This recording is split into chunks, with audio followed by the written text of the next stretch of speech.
This will be the last in this series for a while, as it's a holiday season once more, and I'm seeking the opportunities for some extra vacations as my allotted time moves closer to its end. I want to spend more time with my family and loved ones, who have sometimes missed out because of the commitments I've made to this cause of promoting a more widespread knowledge of the law, as opposed to the concocted legislation which continues to bamboozle most of the people.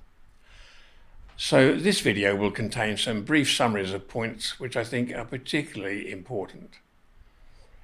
To begin with, the usual disclaimer that none of my remarks in these videos are to be regarded as legal advice. That should go without saying, as I've constantly urged people to have as little contact with the legal profession in all of its phases as possible, as it is demonstrably corrupt, by which I mean at variance with constitutional law and procedure, and have urged everyone to discover the true law of the land and to uphold that instead. The fact that these urgings have extended to police and public servants in all their iterations has of course riled some of the more delinquent examples, my interactions with whom have formed the basis of some of these videos themselves. My statements in this series should not be construed as legal advice, but merely as statements of fact and opinion, hopefully also some entertainment value, and descriptions of what I personally have done or propose to do. Once again, it's incumbent on me to express heartfelt gratitude and appreciation for the brilliant efforts of my producer Tony Lambert, and to all those who have made favourable and supportive comments of this work.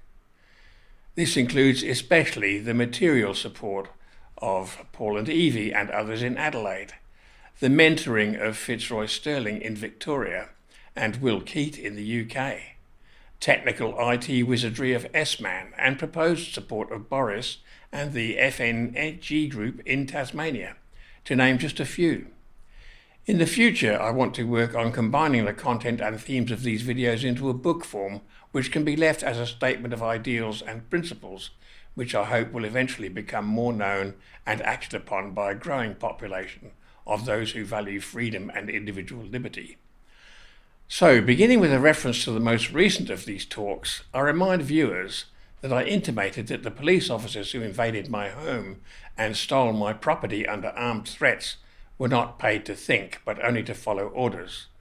Of course, that isn't true at all. Constables take an oath to maintain the King's peace in the community and to treat everyone without fear or favour, that is, equitably. In order to discharge this role, they would of course have to use their brains and consciences to ascertain whether there was any evidence of those they approach having committed any actual breach of the law, that is, having caused harm or loss to any other community members. It is obvious that in this, as in so many other cases, on a daily basis, they fail catastrophically. This is perhaps the greatest disaster which befalls the mass of Crown subjects, at least viewed from an external perspective.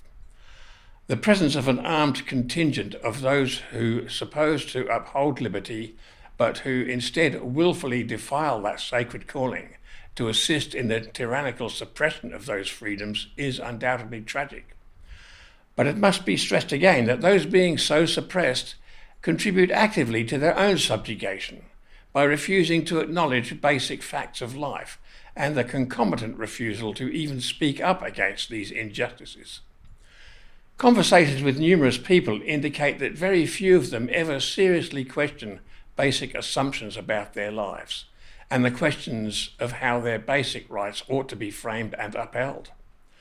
So much so that it's appropriate to question, when engaging another in conversation about how best to reform society, whether that other is even capable of expanding their mind to comprehend the possibility of alternatives or variations in the means of administering societal functions. An example would be the bemusement, even amazement, exhibited by most people when it's suggested to them that perhaps voting in an election might not be the best way of structuring an administration of state, or even whether the entire concept of a state comprising a group which issues orders and a subservient class which assumes that they must comply with such pronouncements is not only unnecessary, but seriously immoral from an objective viewpoint.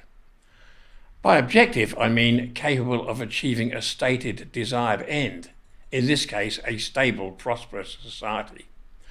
It's somewhat distressing to realise that most people are incapable of openly considering such questions because the ideas conflict with concepts that they have chosen to believe or subscribe to for virtually their entire lives.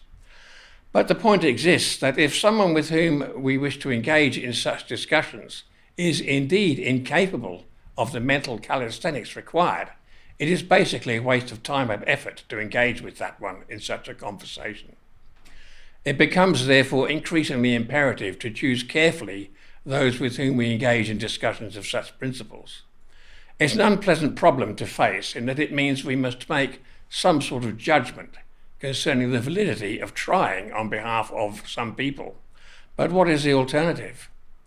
The numbers seemingly excluding themselves from the process of enlightenment concerning their path to freedom are so vast in comparison with the few who are open to the embracing of principles inherent in natural law that the task initially seems hopeless. However, each person is capable of influencing a different circle of friends or acquaintances. And just as there are teachers who can imbue understanding to different students than other teachers, we can persist in reaching out to those with whom we can personally influence according to our own vibes, for want of a better term. So I propose that we each continue striving to explain the principles of natural and constitutional law to as many as we can find who are capable of understanding or willing to play their part in pressing for reform or a restoration of true justice. And in this process, the main aim must be to restore the trial by jury method, which places the law in the control of the people, explaining that this is the core principle of Magna Carta 1215.